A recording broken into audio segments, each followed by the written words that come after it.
Mark, you may not have gotten there this far, but this upcoming week with the 2 games, do you anticipate trying to treat them kind of like a regular season week in terms of minutes for players? What are you kind of looking at as far as how to approach that 2-game stretch?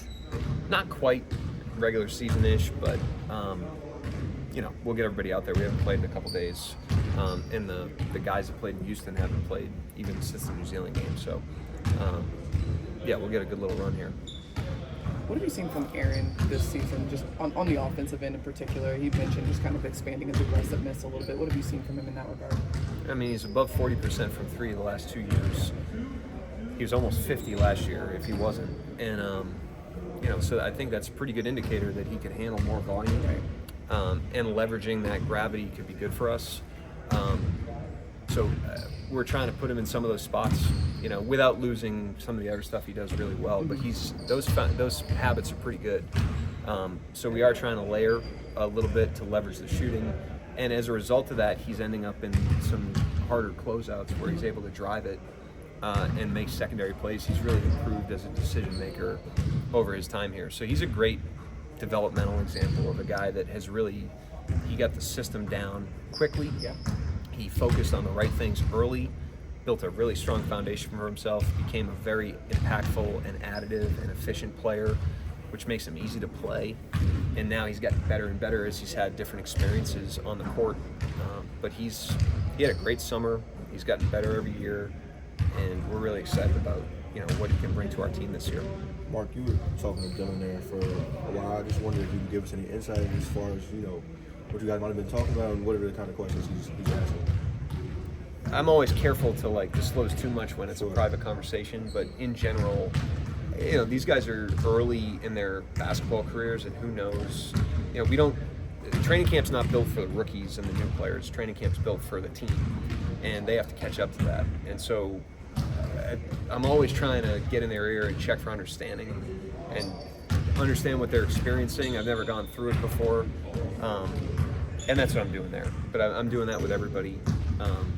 I met with a couple of returning players this morning. I'm just trying to get the temperature of everyone, make sure they're hearing from me a little bit, but especially the new guys, because you never know what they're going through. I mean, you're focused on, grad school stuff, and they're trying to figure out how to spell their name. Yeah, and he mentioned when we last talked to him, he kept dropping the word information. I just wonder, how have you perceived his appetite for information? I love the spirit of it. A lot of the stuff with him is getting him to focus and getting him to focus on less and prioritize. He will sit there and talk all day about the screening angle on one play in the New Zealand game for 4 hours, which is great. Chet was like that. And what that tells you is that they love the game, and they have an unbelievable passion for their craft, and we wouldn't have it any other way. But in terms of becoming the best player that you can become, you should focus on the most important things, which isn't necessarily the screening angle in the New Zealand game. Not that that was part of the conversation, I'm making that up, but they can get into the minutia and they can lose the bigger picture as a result of that. So a lot of it's guiding them onto what the priorities are. And I'm trying to do that right now. We're all trying to do that right now with him and AJ and Hartenstein and Caruso to a degree.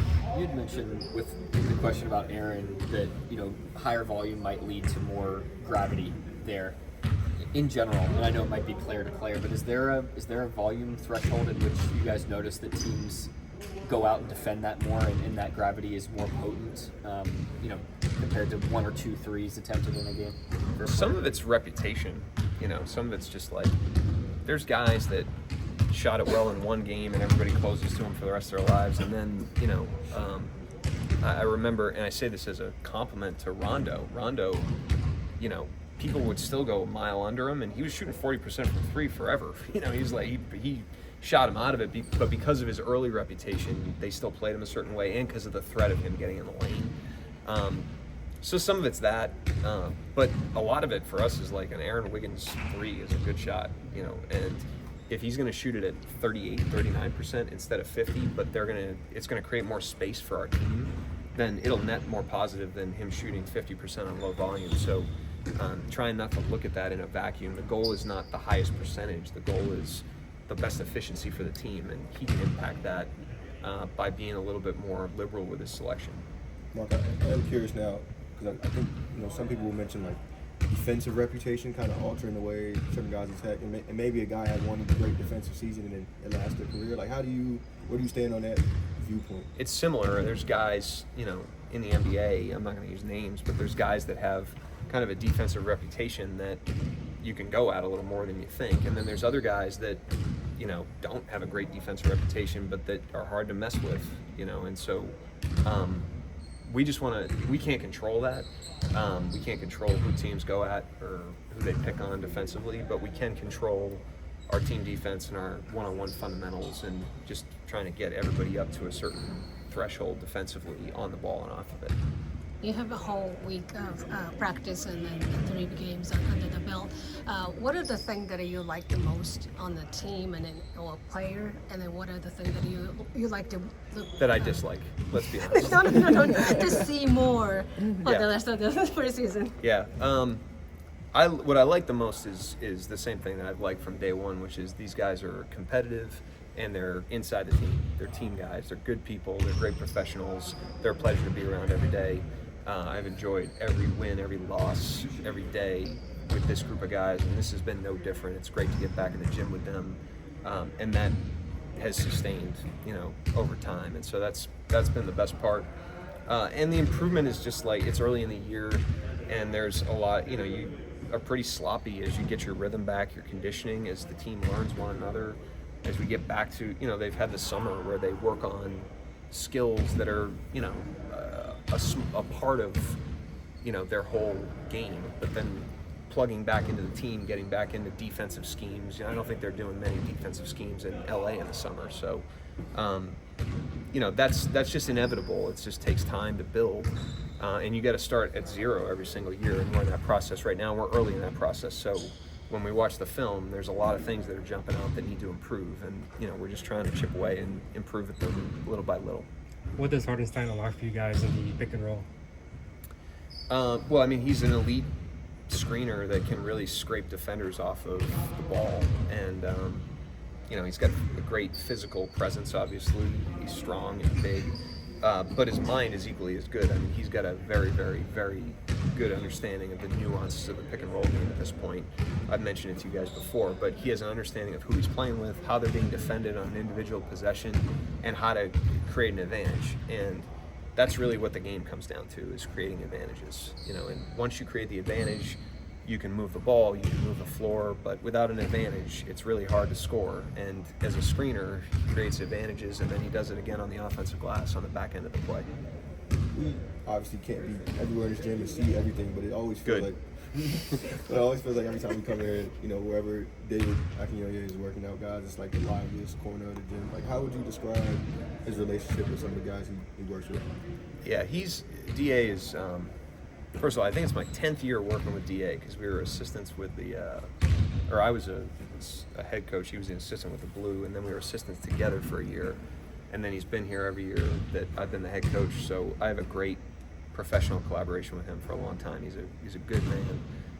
That he's never had an inconsistent day in 10 years here. He's the exact same guy, and I think that's why the players gravitate to him the way that they do, because everything else is inconsistent in the NBA. The narratives are inconsistent. The wins and losses make it an inconsistent existence, and there's a lot of turmoil outside of the building in the life of an NBA player or anybody that's working in the NBA. And so when you can come into the building and have consistency, I think players really learn to trust that, and we try to present that as an environment collectively. But he is a great representation of that. He's the exact same person every day. They know what they're getting. He can make them laugh, but he also is very stern, and he's very serious, and he holds very high standards regardless of who it is. He's working with Caruso primarily this year. He worked with Caruso with the Blue years ago, and the bar, Alex, is obviously he's an NBA champion now at this point in his career, and back then he was a rookie, and the bar is the exact same place. So when a player's working with DA, you know that it's going to be done to a certain standard, which is a credit to him, and I think it shows up with how the guys respond to him. Thank you, Coach. Yep.